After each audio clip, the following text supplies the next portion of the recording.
ভাৰতবৰ্ষৰ সমূহ বাদ্য সংগীত শিল্পীৰ বাবে বাদ্য সংগীত জগতৰ বাবে এক বিশেষ সুখবৰ হেয়া হ'ল ভাৰতৰ বিখ্যাত পাৰ্কাছনিষ্ট তবলাবাদক উস্তাদ জাকিৰ হুছেইনে লাভ কৰিছে তিনিটাকৈ গ্ৰেমি এৱাৰ্ড আমি জনাইছো সবিশেষ তেও বেষ্ট কন্টেম্পৰাৰী ইনস্ট্ৰুমেন্টেল এলবাম এই এৱাৰ্ড লাভ কৰিবলৈ সক্ষম হৈছে তেওঁৰ এলবাম উস্তাদ জাকিৰ হুছেইনৰ হেয়তীয়া এলবাম এজ উই স্পিকৰ বাবে আনহাতে পোষ্ট কেটেগৰীতে তেওঁ লাভ কৰিছে এক বিশেষ গ্ৰেমি এৱাৰ্ড এয়া হ'ল best global music performance award আৰু আন এক বঁটা লাভ কৰিবলৈ সক্ষম হৈছে এই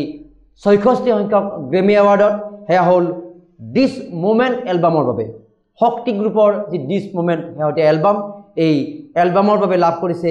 বেষ্ট গ্লোবেল মিউজিক এৱাৰ্ড এতিয়া আমি কিছু বিতংলৈ যাব বিচাৰিছো কিন্তু সুখবৰ এইটোৱে ভাৰতবৰ্ষৰ তথা অসমৰ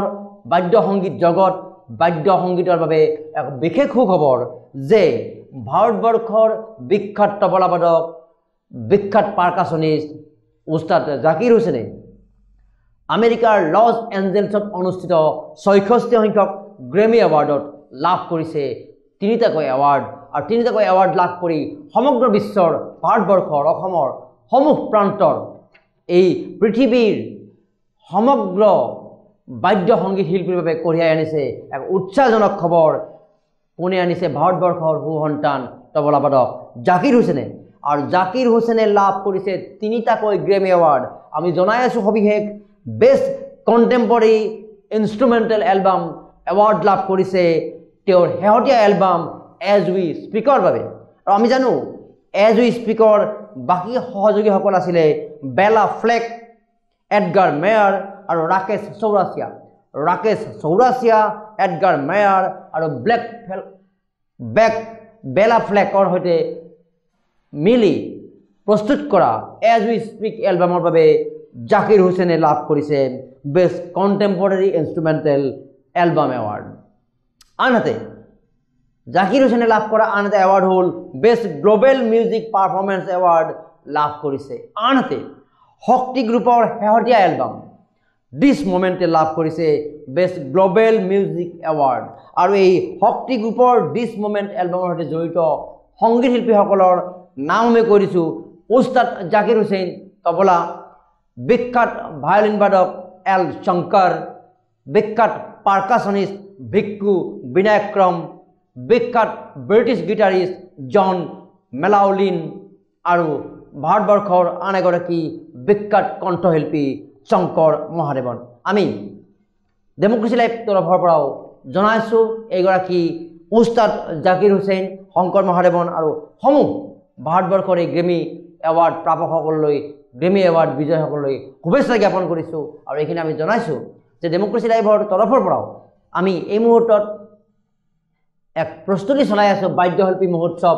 2024 আৰু বাদ্যশিল্পী মহোৎসৱ 2024 লগত জড়িত আমাৰ সমূহ কৰ্মীবৃন্দকো উস্তাদ জাকিৰ হুছেইনৰ এই সফলতাই বিশেষভাৱে উৎসাহিত কৰিছে আহ্লাদিত কৰিছে আৰু এই বাদ্যশিল্পী মহোৎসৱক লৈ শেহতীয়া সময়ছোৱাত অসমৰ শিল্পী সমাজৰ মাজত যিটো এটা আলোচনা বা যিটো এটা চৰ্চা সৃষ্টি হৈছে সেই কথাটো কিন্তু বাদ্যশিল্পী মহোৎসৱ 2024 আয়োজক হিচাপে যথেষ্ট আমাক উৎসাহিত কৰিছে আৰু এই উৎসাহৰ মাত্ৰা আৰু দুগুণ বৃদ্ধি কৰি উস্তাদ জাকিৰ হুছেইনে তিনিটাকৈ গ্ৰেমি এৱাৰ্ড লাভ কৰি এই বাদ্য সংগীতৰ ক্ষেত্ৰখনত বাদ্য শিল্পৰ বাবে ডেমক্ৰেচি লাইভ মৰমলেণ্ডে যি সামান্য এক পদক্ষেপ ল'ব বিচাৰিছে এই ক্ষেত্ৰত আমাৰ এই কামৰ সৈতে জড়িত প্ৰতিগৰাকীকে উৎসাহিত কৰিছে আমি জনাইছোঁ যে উস্তাদ জাকিৰ হুছেইন বাদ্য সংগীতৰ তেওঁক ৰজা বুলি ক'ব পাৰি তবলাৰ ক্ষেত্ৰত ৰজা বুলি ক'ব পাৰি ভাৰতবৰ্ষৰ তেওঁ উস্তাদ জাকিৰ হুছেইন আৰু উস্তাদ জাকিৰ হুছেইনে লাভ কৰিছে তিনিটাকৈ গ্ৰেমি এৱাৰ্ড পুনৰবাৰ ডেমক্ৰেচি লাইভ আৰু মৰমলেণ্ড ৱেলফেয়াৰ ছ'চাইটিৰ পৰা আয়োজন কৰা বাদ্যশিল্পী মহোৎসৱ 2024 আৰু সদৌ অসম ভিত্তিত আয়োজন কৰা প্ৰাইজ মানি বাদ্য সংগীত প্ৰতিযোগিতাৰ সৈতে জড়িত আমাৰ সমূহ কৰ্মীবৃন্দ আমাৰ পৰিয়ালৰ তৰফৰ পৰা এইগৰাকী তবলাৰ উস্তাদ জাকিৰ হুছেইনক আমি শুভকামনা জ্ঞাপন কৰিছোঁ ধন্যবাদ।